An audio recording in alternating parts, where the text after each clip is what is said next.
12절부터 19절까지 제가 한 절 여러분이 한 절 우리 교독으로 돌아가면서 읽겠습니다. 그리스도께서 죽은 자 가운데서 다시 살아나셨다 전파되었거늘 너희 중에서 어떤 사람들은 어찌하여 죽은 자 가운데서 부활이 없다 하느냐. 만일 죽은 자의 부활이었으면 그리스도도 다시 살아나지 못하셨습니다. 그리스도께서 만일 다시 살아나지 못하셨으면 우리가 전파하는 것도 헛것이요 또 너희 믿음도 헛것이며 또 우리가 하나님의 거짓으로 건면되니 우리가 하나님이 그리스도를 다시 살아나셨다고 증언하셨습니다.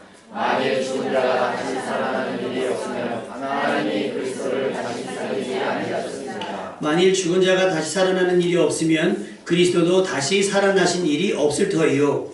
그리스도께서 다시 살아나신 일이 없으면 너희의 믿음도 헛되고 너희가 주는 이 가운데 있을 것이요. 또한 그리스도 안에서 잠자는 자도 망하였으리니 만일 그리스도 안에서 우리가 알아가는 것이 다만 이 세상의 삶이면 모든 사람 가운데 우리가 더욱 불쌍한 자이니라. 아멘. 여러분 불쌍한 사람입니까? 아닙니다. 아닙니다. 부활이 있기 때문입니다. 아멘. 아멘. 십자가, 예수님의 십자가 그 이전까지 예수님은 절대적인 영향력을 가지고 절대적인 인지도를 가지고 사셨습니다.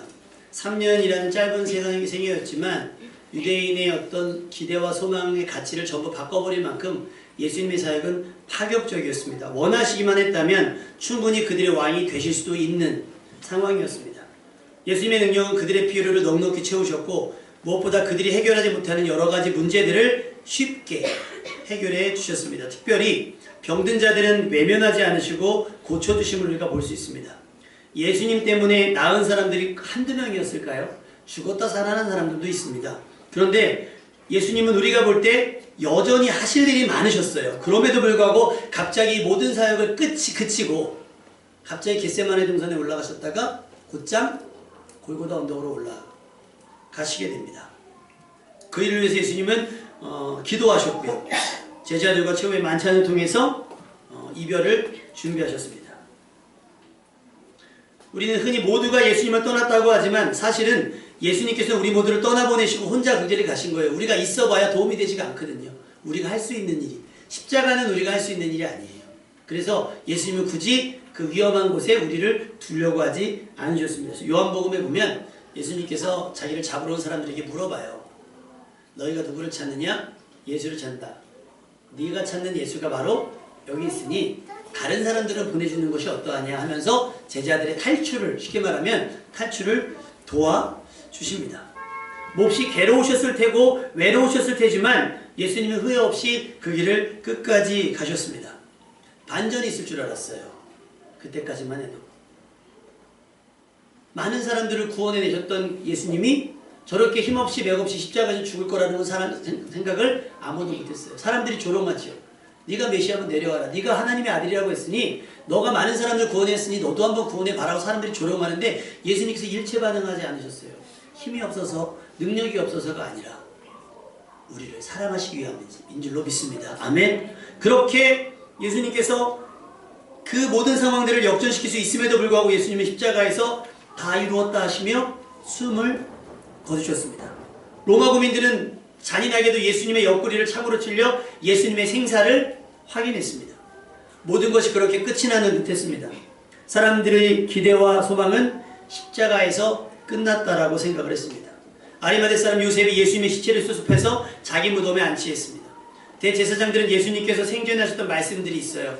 내가 죽어도 다시 살아날 것이라고 하는 부활에 대한 메시지가 있는데 그 말이 신경이 쓰였습니다.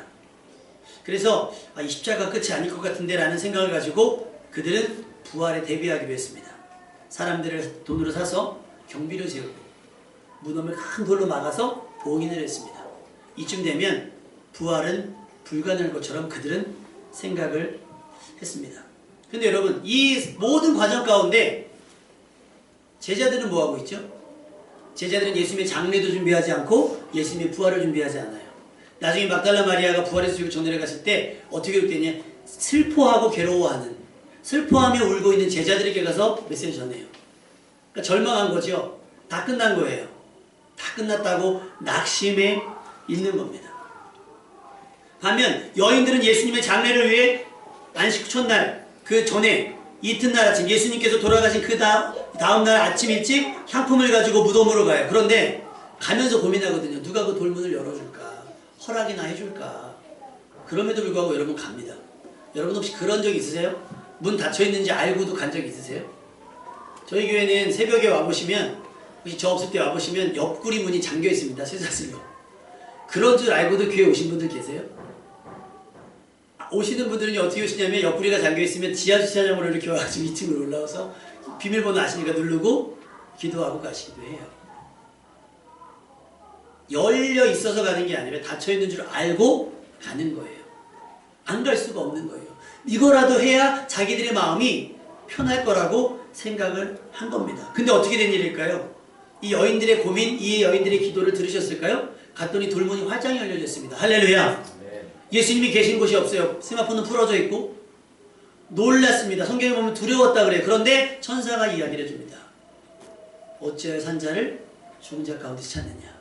그는 여기 계시지 않고 살아나셨느니라. 할렐루야. 이것이 우리에게 소망이 되는 줄로 믿습니다.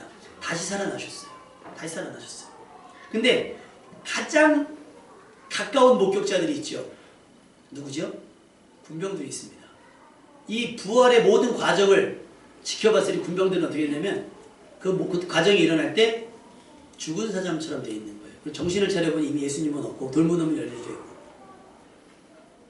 여러분 교회를 다니면서도 말씀을 들어 현장에 있으면서도 불구하고 군병들 같은 은혜 덜 받는 인생이 되지 않기를 주님의 이름으로 부탁합니다. 깨어 있어서요.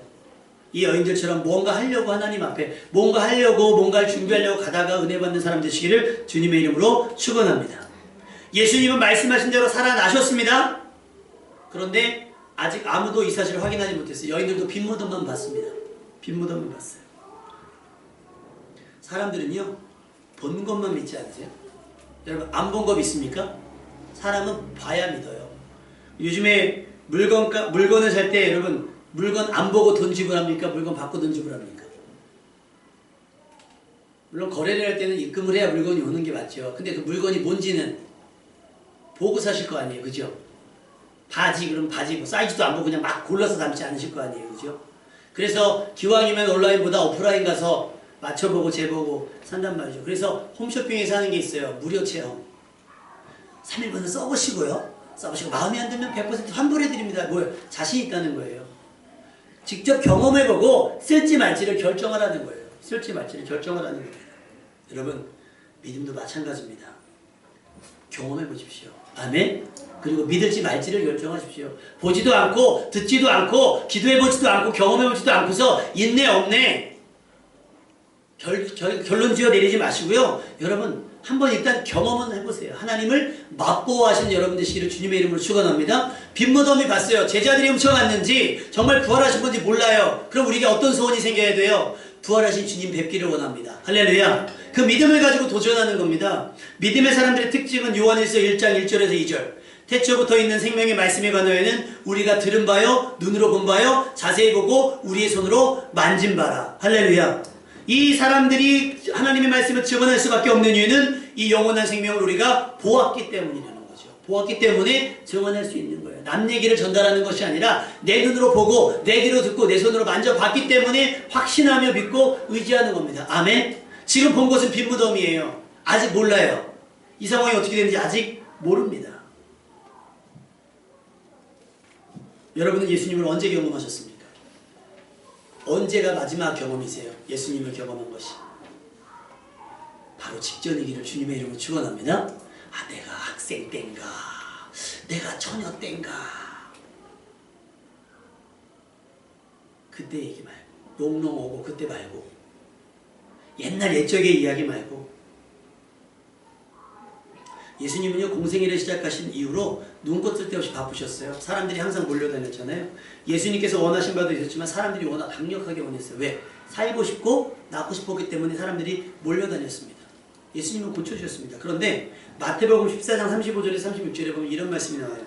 그곳 사람들이 예수이신 줄을 알고 그 근방에 두루 통제하여, 그러니까 자기들만 아는 게 아니라 그 근방에 다 알린 거예요. 예수님이 오셨다 알린 다음에 모든 병자를 빠짐없이 예수께 데리고 와서 다만 예수의 옷자락에라도 손을 대게 하시기를 간구하니 이유는 손을 대는 자는 다 나음을 얻으니라. 할렐루야.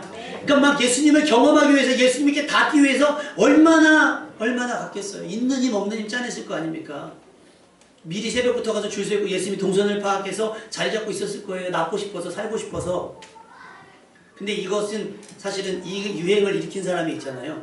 12의 혈루증 앓았던 여인. 모두가 그냥 예수님 말씀만 청종하고 있을 때 이 여인은 혈루증이 걸렸어요. 가망이 없다는 거죠.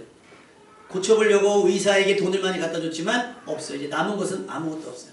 최후의 선택으로 예수님을 선택했는데 뭐 언감생실 예수님께 가서 기도받을 이럴 적이도 없어요. 근데 마음에 무슨 믿음이 생겼냐면 저 옷자락이라도 나의 손이 닿으면 내가 나음을 입을 것 같다. 할렐루야. 이 믿음 생기면 어떻게 해야 돼요? 손 뻗어야 되는 겁니다. 그래서 예수님 옷자락에 손을 댑니다. 그럼 손을 대는 순간 어떻게 돼요? 반응이 나타나겠죠. 하나님의 예수님의 능력이 빠져나갔습니다. 예수님이 찾아요. 그 여인이 누군지 알아요. 찾아요. 여인 찾아요. 여인이 두려워서 내가 왜 그랬는지 설명합니다. 그때 예수님께서 그 여인에게 하셨던 말씀, 그 말씀이 여러분의 말씀이 되었으면 좋겠습니다. 뭐라 그럴까요? 내 믿음이 너를 구원하였으니 평안히 가라. 내 병에서 놓여 건강할지어다. 할렐루야. 많은 환자들은 와서 이때 이후로부터 예수님의 옷자락이라도 손을 달려고 뻗고 손으로 만진 바가 되게 하기 위해서. 눈으로 본 거는 간접이잖아요. 귀로 들은 거 간접이잖아요. 내가 손으로 만져보고 내 병이 나으면 이건 뭐예요? 직접이니까 내가 그리스도를 더 확신하기 위해서 그렇게 해보겠다는 거예요. 그런데 사람들의 기대와 소망은 딱 거기까지예요. 내 필요가 채워지고 내 문제가 해결되면 거기까지예요. 어떻게 할 수 있죠? 십자가에 아무도 안 나왔잖아요. 예수님 잡혀가실 때, 예수님 매 맞으실 때, 예수님 침뱉음을 당할 때 왜? 내 필요가 채워졌으니 빠이빠이. 애들이 막 먹다가 어떻게 배부르면 숟가락 탁 놓고 그냥 가서 놀죠. 똑같아요. 어린아이의 신앙이기 때문일 겁니다. 그들은 믿음으로 자기 문제를 해결하고 자기 필요를 채웠습니다. 그들은 딱 그만큼만큼의 구원을 받았습니다. 여러분의 믿음은 어떻습니까? 믿음으로 자기 필요를 채우고 문제를 해결받은 사람들은 십자가 앞에서 전부 등을 돌렸습니다. 낫기 위해서는 손을 뻗어 옷자락에 대기도 하고 지붕을 뜯어내기도 했고 큰 소리로 예수님을 부르기도 했으나 십자가 앞에서는 모두 잠잠했습니다. 그들의 믿음은 전혀 내색되지 못했습니다. 그래서 예수님은 끝까지 외로우셨습니다. 그런데 이 여인들, 새벽에 빈 무덤을 찾아온 이 여인들은 어땠을까요? 순수하게 뭐 채우려고 한 게 아니잖아요.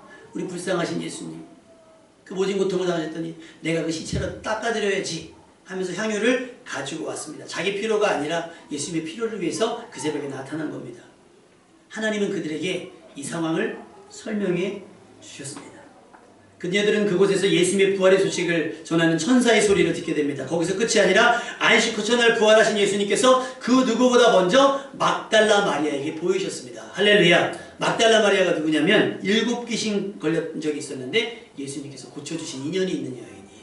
근데 그 여인이 그 은혜에 감사하고 늦었지만 예수님이 무덤에라도 찾아왔다가 빈 무덤을 보고 부활하신 예수님을 만나게 되었습니다. 할렐루야. 여러분 때로는 텅빈 교회를 찾아와 보세요. 또 회중기도 의지하지 말고 아무도 없을 때 오셔서 기도하고 가세요.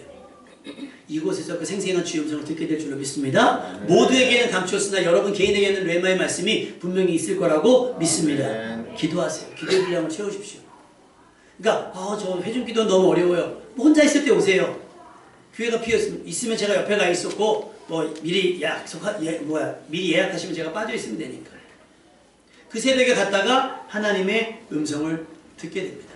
마리아가 얼마나 흥분됐을까요? 마리아가 얼마나 두근거렸을까요? 마리아는 이 사실을 알고 예수님을 잊고 슬퍼하며 울고 있던 제자들에게 전했어요. 마가복음 16장 11절에. 근데 문제는 뭐예요? 그들이 듣고도 믿지 믿겨지지 않죠. 상식적이지가 않으니까.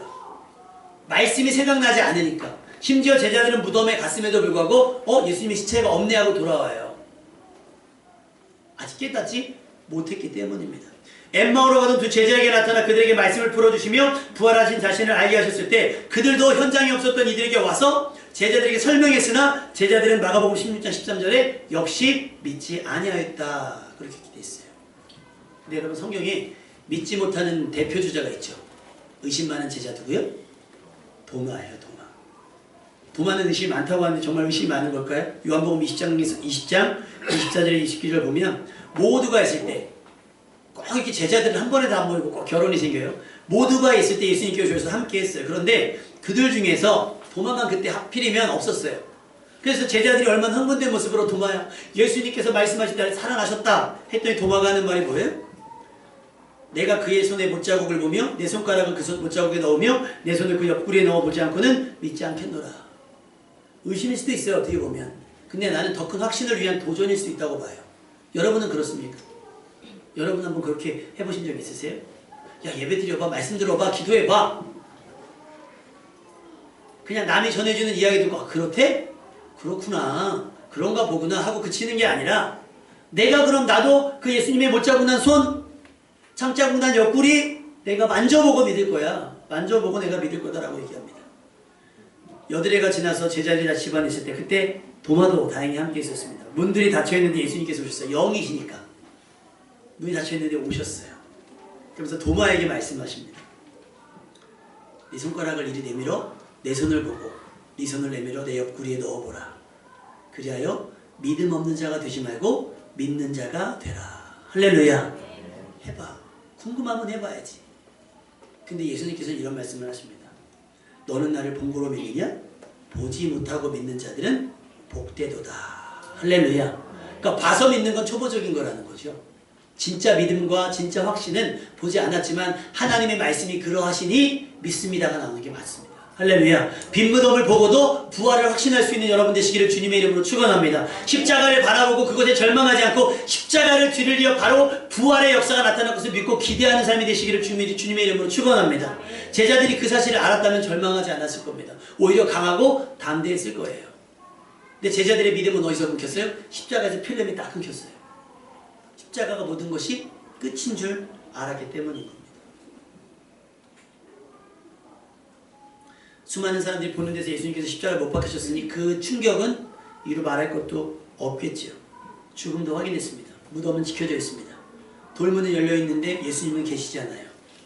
내 필요 때문에 내밀었던 손, 그리고 겨우 십자가까지 내밀었던 손을 이제 부활하신 예수님의 못자국과 옆구리 창자국에 넣어보고서라도 믿는 사람이 될 수 있기를 주님의 이름으로 축원합니다. 아쉬울 때만 손 내밀어서 뭔가 잡으려고 하고 아이스크림만 손 내밀어서 뭔가 닿으려고 하지 말고 내 믿음이 없을 때 믿음을 가지기 위해서 말씀을 붙들고 할렐루야 예배 시간을 붙들고 기도의 시간을 붙들고 예수님을 만나기 위해서 손을 뻗어 기도할 수 있는 여러분 되시기를 주님의 이름으로 축원합니다. 그럼 만져지는 게 있을 거예요. 보여지는 것이 있을 것이고 들려지는 것이 있을 겁니다. 믿기지 않을 수 있는 믿지 않을 수 없는 확실한 증거가 여러분 삶 가운데 나타나게 될 줄로 믿습니다.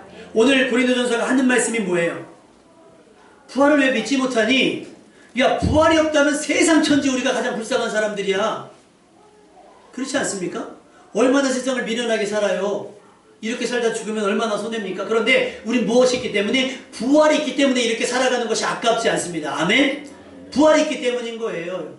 부활이 있기 때문에 예수님의 죽으심도 우리가 받아들일 수가 있는 거죠. 부활이 없었다면 예수님의 죽으심 우리가 무슨 수로 받아들일 수가 있겠습니까?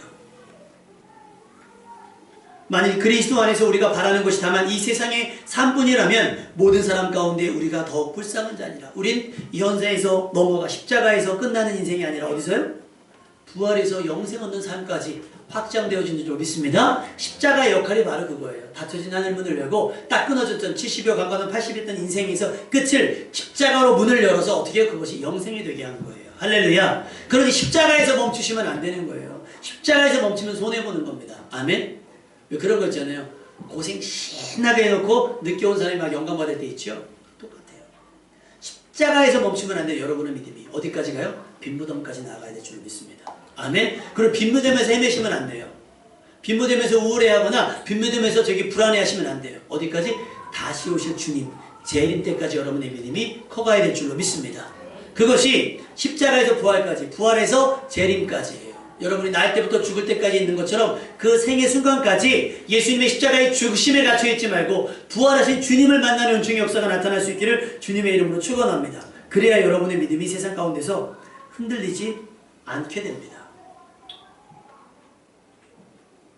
예수님은 십자가의 무덤에 머물지 않으셨습니다. 그러니 우리가 해야 되는 건 예수님의 장례식이 아니에요. 뭐예요? 예수님을 증언하는 일이겠죠. 그리고 우리 처소를 예비하러 가시는 예수님을 배웅하는 것, 그리고 이제 우리를 구원하시기 위해 다시 오실 주님의 재림을 기다리는 것이 우리의 해야 될 일인 줄로 믿습니다. 근데 언제까지 십자가에 갇혀서 우울하게 사실 거예요? 물론 십자가는 우리의 상징적인 의미가 있습니다. 그러니 그것 때문에 아파해야 돼요. 그것 때문에 고통스러워야 됩니다. 그러나 그것이 끝이 아니잖아요. 뭘 봐야 돼요? 그 죽음이 기신 부활의 은총을 확신해야 되는 줄로 믿습니다. 우리의 믿음도 십자가와 무덤에 머물러 있지 말고 부활하신 주님까지, 다시 오실 주님까지 확장되어야 됩니다. 예수님께서 십자가를 참으시며 죽음을 당하신 것은 우리를 위한 큰 사랑이었어요. 그러나 십자가를 목격한 우리에게는 십자가는 사실상 큰 절망이며 저주였습니다. 그런데 부활은 어떻게 돼요? 베드로전서 1장 3절에 보면 하나님께서는 그 크신 자비로 우리를 거듭나게 하시고 예수 그리스도를 죽은 자 가운데서 다시 살리심으로써 우리에게 산 소망을 안겨주셨습니다. 믿으시면 아멘. 부활이 우리에게 소망이 됩니다. 아멘. 낙심하지 마시고 절망하지 마시고 괴로워하지 마시고 소망 갖고 살아갈 수 있기를 주님의 이름으로 축원합니다. 예수님은 우리에게 부활이고 생명이 되셨습니다. 예수님은 단순히 우리의 필요를 채워주시는 공급자에 그치지 않고요, 우리의 생명을 영생으로 확장시켜 주셨습니다. 여러분의 믿음만큼이에요. 손을 내미셔야 돼요. 그저 낫기 위해서, 필요를 채우기 위해서만 손을 내밀지 말고 십자가에도 손을 내밀고 빈무덤에도 손을 내밀고 다시 부활하셔서 오신 예수님의 못자국과 창자국에 손을 넣어서라도 믿고 살아가는 여러분 될 수 있기를 주님의 이름으로 축원합니다. 여러분의 믿음의 경험이 십자가에서 부활까지, 부활에서 재림까지 확장될 수 있길 바라고, 십자가에서 부활을 향해 한 걸음 한 걸음씩 당당히 나아가며 또 기도와 소망해가지고 재림까지 묵묵히 그 길 걸어갈 수 있는 여러분 될 수 있기를 주님의 이름으로 축원합니다.